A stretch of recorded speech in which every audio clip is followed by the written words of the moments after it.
My dear brothers and sisters, I wish to welcome you to the new month of October and also to the 26th Sunday in Ordinary Time.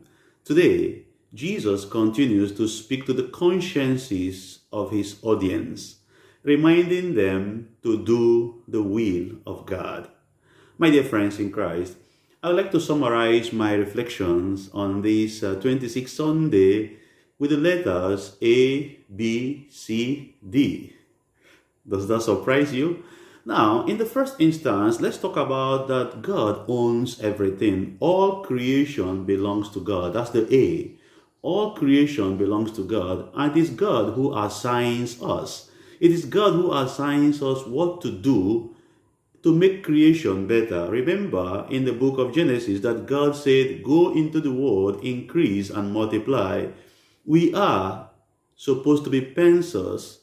We are supposed to be like instruments in the hands of God. We are but pencils in the hands of the Creator, making creation to become better every day.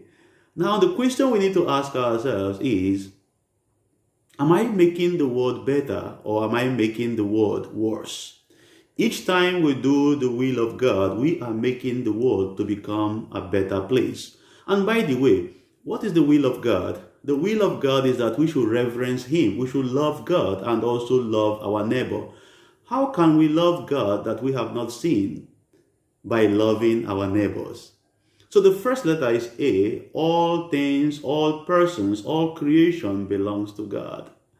Now the second letter is B, which means that God believes in you. He believes in me. Look at the parable. Look at the story that Jesus told us today. In that story, you see the first son saying to the master, to the father, "I will not go."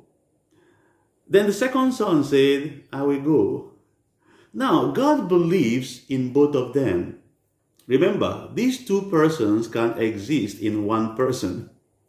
Okay? Now, if you look at this, why did the Father come to both of them? It is simply because He believes in them. He believes that they have the potential to do the work. And what is the work? The work is to go into the world and love one another, which is the will of God. The will of God is that we should love one another.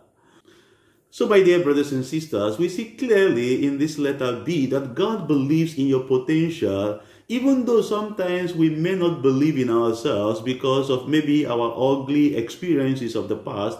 But remember that God knows you better than you know yourself, and He believes in you. He believes that you can do this, even though sometimes you think you cannot do this, but you can do it because God believes in you. And that's why He has assigned you whatever position, whatever talent you have, the talents that God has given to you, the graces that He gives to you, every skill He gives to you, the potential He gave to you, everything that God has given to you, it is because He believes in you. He believes that you are going to be very diligent. He believes that you can do it. The letter C is change. If you look at the first son said to the father, "I will not do this." But later on, he changed his mind. The first son represents the prostitutes, the tax collectors, the great sinners, those who sinned greatly before the coming of the Messiah, and particularly before the coming of John the Baptist, because when John the Baptist came and preached, the tax collectors, the prostitutes, the public sinners, they came to him and asked, "What can we do?" Which means that they embrace change. They embrace metanoia, transformation. So change is very important. And when we change, we begin to do the will of God. Now remember this, there's no time that is too late for us to change. Take a look at our first reading today. The prophet Ezekiel speaks about God's openness. God is open to welcoming us. God is open to accepting us. God is open to, accommodating us insofar as we embrace this change. And that's why prophet Ezekiel speaks about those who have lived good life and suddenly they begin to live bad life. Whatever good thing they may have done will be forgotten. And those who have lived bad life and suddenly through the grace of God, they embrace change, God will also forget the evil things they have done and he will give them new life. In the same way, dear friends in Christ, we may have said no to the will of God. We may have said no to loving God and loving our neighbor. But as soon as we open up ourselves and receive the grace for change, the grace for metanoia, God gives us a new beginning. So there's no time that is too late for you to embrace the love of God, to begin a new life. As we are beginning this new month of October, we can all decide that I will change the way I think. I will change the way I speak. I will change my actions. I will change everything that has been so bad in my life. I want to live a positive life. I want to live a life of love. I want to be gentle. I want to be compassionate. I want to be merciful. I want to be forgiving. Name them. So the letter D refers to the action of the second son. The second son gave the impression to the father that he will do his will, but he did not do his will. And that is what I call deception. Deceptive life is a life lived by so many people who try to manipulate other people. Deception is so evil. Those who are so dishonest, those who are so insincere, they are those who live deceptive life.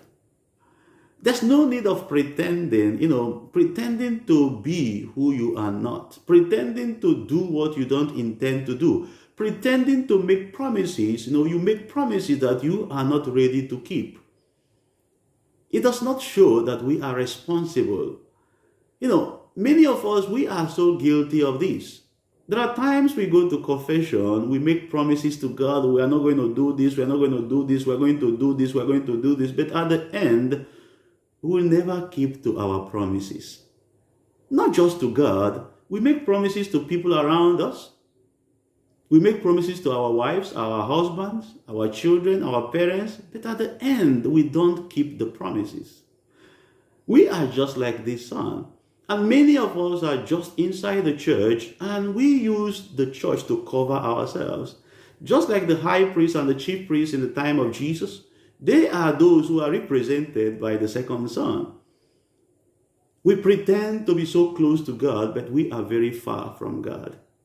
And finally, dear brothers and sisters, as we reflect on how we can do the will of God, St. Paul tells us the right disposition we need to do the will of God in the second reading. We have to empty ourselves. We have to embrace the life of humility, just as Jesus did. If we don't become Christ-like, if we don't become simple, if we don't become childlike, we can never do the will of God. Because humility makes us to see that we are nobody without God. Humility makes us to create space for God. And when we create space for God, because we need the grace of God to do His will, without the grace of God, we can never do the will of God. As we celebrate this day, dear friends in Christ, let us remember that there's no time that is too late to return to God. Happy Sunday, and God bless you. I will tell God about you